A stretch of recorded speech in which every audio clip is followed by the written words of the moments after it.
the three of us, and Warren introducing and Muhammad looming over looking at it, act crazy for me. You know, I mean, you're not expecting someone to say something like that to you, because his eyes were lit up, and I mean, I don't know what he expected me to do. He's the titan of the silver screen, the man whose killer smile and haunted eyes defined a generation of cinema. Jack Nicholson isn't just an actor, he's an institution. With a record 12 Academy Award nominations, he's an undisputed genius who poured his soul into every single frame. He's the rebel, the charming devil, the intellectual madman. But behind the iconic sunglasses lies a man of unbending principle and at times simmering rage. Jack built his career on brutal honesty, and his code was simple: show up, be prepared, and tell the truth. And when someone broke that code, he never, ever forgot. You've probably seen the title, maybe even heard the rumor buzzing online, that at 88 years old, Jack Nicholson has finally named the 4 actors he secretly hated working with.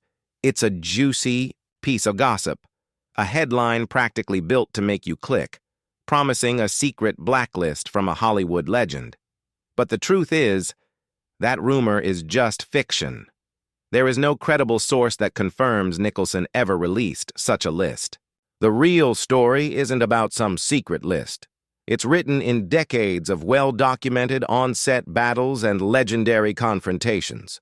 So we're here to separate Hollywood fact from internet fiction and uncover the real-life feuds that show us the man behind the smile. These aren't rumors. These are the documented clashes that defined his career. Our first story takes us to the set of Martin Scorsese's 2006 Oscar winner, The Departed. On screen, it's a symphony of tension. Jack Nicholson played Frank Costello, the unhinged Irish mob boss, in a performance that felt like a force of nature. Playing his loyal enforcer, Mr. French, was the British hardman actor Ray Winstone. On paper, it was a perfect pairing. In reality, it was a collision of 2 egos that could barely share the same space. Ray Winstone, a product of London's tough East End, came into the project admiring Nicholson. I mean, who wouldn't? But the master of the craft he expected to work with was not the man he found. In interviews years later, Winstone was blunt, stating that he and Nicholson just didn't get on. The tension wasn't from one big argument, but a slow burn of perceived disrespect. Winstone described the Hollywood icon as arrogant and dismissive, with an air of being above everyone else. That attitude grated on the British actor's working-class sensibilities. For Winston, who believes respect is earned, Nicholson's behavior was a profound insult. He later said, "I don't like arrogance. There's no need for it. This kind of feeling of being above everyone else. We all end up in the same hole in the ground." The conflict reportedly went from professional to personal, with Winstone feeling that Nicholson's rudeness was unforgivable. It was no longer about acting. It was about basic human decency. The irony wasn't lost on him that he was playing a character fiercely loyal to Frank Costello, while off-screen, he could barely stand the man playing him. Despite the animosity, Winstone always acknowledged Nicholson's immense talent.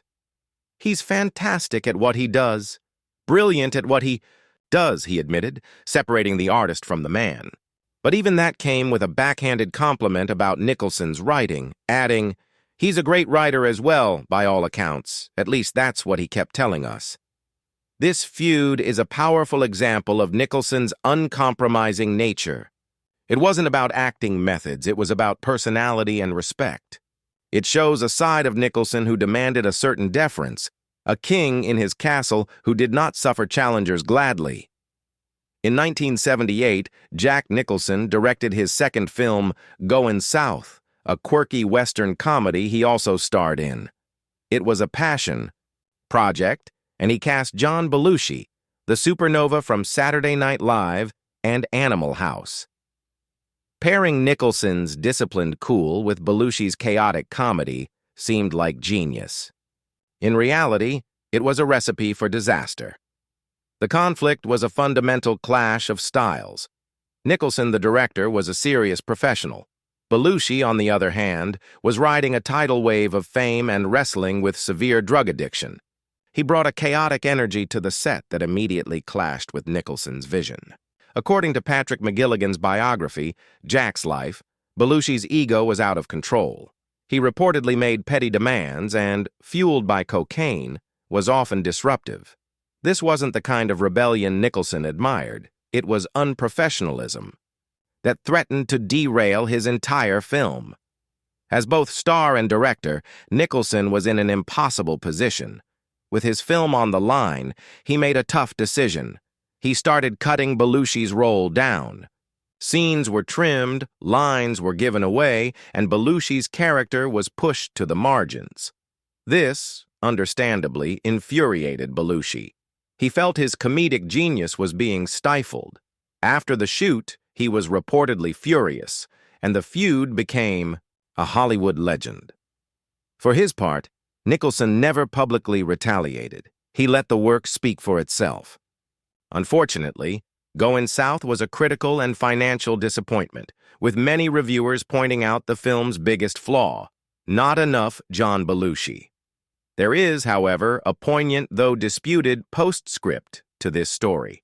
According to the book Wired, just days before Belushi's tragic death in 1982, he went to Nicholson's house to seek advice, a final fleeting moment of peace. This feud reveals Nicholson's absolute intolerance for unprofessionalism. He was a rebel, yes, but one with a cause, and that cause was always the work itself. Not all feuds are fiery battles on a film set. Some are more like Cold Wars, waged silently over professional jealousy and missed opportunities. And that was the nature of Jack Nicholson's one-sided grudge against Robert Redford, a rivalry centered on one of Hollywood's most coveted roles, Jay Gatsby. When it was announced that Redford had been cast as the lead in 1974's The Great Gatsby, Nicholson was reportedly seething. The role of Gatsby was one he had wanted since he was a young man. He felt a deep, visceral connection to the character's striving and tragic romanticism. For Nicholson, Redford getting the part was more than just losing a role. It symbolized a deeper injustice. He saw Redford as a privileged person, an actor to whom success came easily, without the grit that had defined Nicholson's own path. In a 1976 interview with the New York Times, Nicholson didn't pull any punches.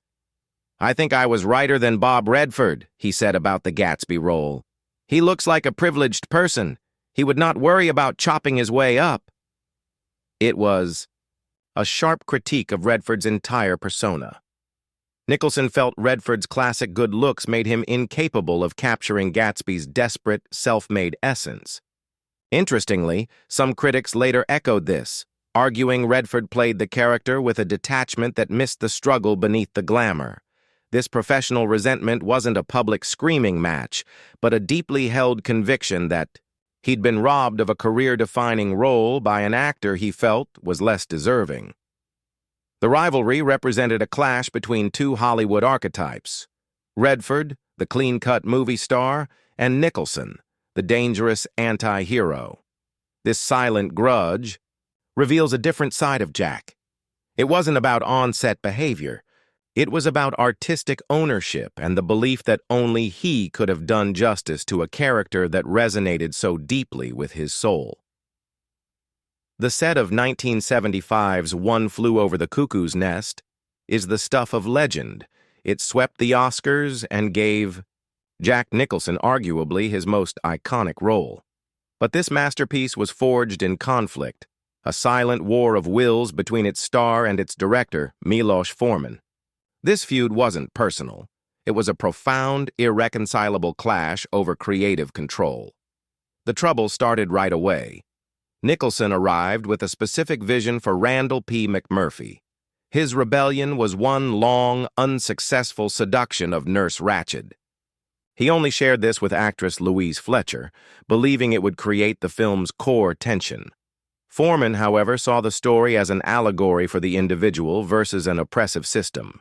He insisted on shooting in a real mental hospital, with actual patients as extras to create a suffocating realism. This difference in approach led to constant friction. Foreman's methods grated on the cast. He'd film actors in unscripted therapy sessions without telling them the cameras were rolling, and initially refused to let them see the daily rushes of their performances. This infuriated Nicholson, who needed to see the dailies to refine his work. The tension boiled over when the hospital's real superintendent, who was playing himself in the film, reportedly yelled at Foreman for misrepresenting hospital procedures. According to cast members, seeing the director get chewed out by a real doctor destroyed Nicholson's confidence in him. From that moment on, Jack Nicholson stopped speaking to Milos Forman. For the rest of the shoot, the star communicated with his director through the cinematographer. After a take, he'd look to the cameraman, not Foreman, for approval. By all accounts, Nicholson effectively started co-directing his fellow actors. It was an incredible act of rebellion on a film about rebellion. The silent war between them is perhaps the most telling feud of all. He wasn't just being difficult, he was fighting to protect his interpretation of a character he knew inside and out. The beautiful irony? That very tension may have been what gave the film its electric, rebellious energy. These stories peel back the curtain on a Hollywood legend, showing us the intense and uncompromising man behind the myth. The viral rumors of a hate list don't even come close to the complexity of these real-life battles. Each one tells us something different about Jack Nicholson's code. Which of these feuds surprised you the most? Was it the clash of personalities with Ray Winstone, the professional battle with John Belushi, the artistic jealousy over Robert Redford, or the silent war with Milos Forman? Let us know in the comments below, and don't forget to subscribe for more untold stories of Hollywood's greatest icons. So what do these epic feuds really tell us about Jack Nicholson? They paint a picture of a man far more complex than any character he's played. He wasn't just difficult. He was a man governed by a fierce code of professionalism and artistic integrity. The common thread in all these conflicts is an absolute intolerance for anything he felt betrayed the work. Whether it was perceived arrogance, unprofessional chaos, or creative differences, Nicholson reacted with unbending force when he felt a project was being compromised. These aren't just petty squabbles. They are high-stakes battles over philosophy and power that reveal what it takes to be a creator in a combustible industry. Jack Nicholson's career is a testament to the idea that genius and conflict often come from the same place. That intensity was the source of his greatest performances and his most legendary feuds. The man behind the sunglasses is a formidable, complicated figure whose demand for excellence left a permanent mark on everyone he worked with, for better and sometimes for worse.